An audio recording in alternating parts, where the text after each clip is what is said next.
France and China have a growing partnership when it comes to business deals. Last month, during the French president's trip to China, the chief executive of Airbus signed off on new contracts. The European plane maker plans to open a second final assembly line in China that will double its production capacity in the country. Airbus also agreed a deal with GDAT, one of China's top helicopter firms, with the head of Airbus Helicopters in China hailing the size and attractiveness of the country's market for aircraft makers. It's a very large and dynamic market in the aviation segment, and Airbus, as well as Airbus Helicopters, have been present for the last 50 years. And just like in many other industries, it's a very strategic market with let's say a good volume today and a huge growth potential.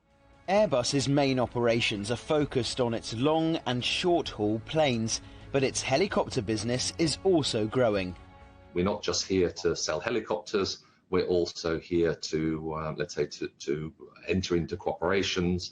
And I think what the Chinese market, helicopter market needs is, let's say, is support in developing infrastructure to allow helicopters to operate efficiently and serve society as they do all around the world. In terms of the wider aviation sector, Air France is ramping up flights to China. The French flag carrier is rebuilding its Chinese network back to pre-pandemic levels.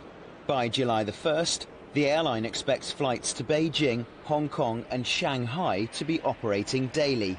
Globally, aviation continues to recover strongly from COVID-19, with airlines operating 1.7 million more international seats in April than in March, and a near tripling of demand for Asia-Pacific carriers.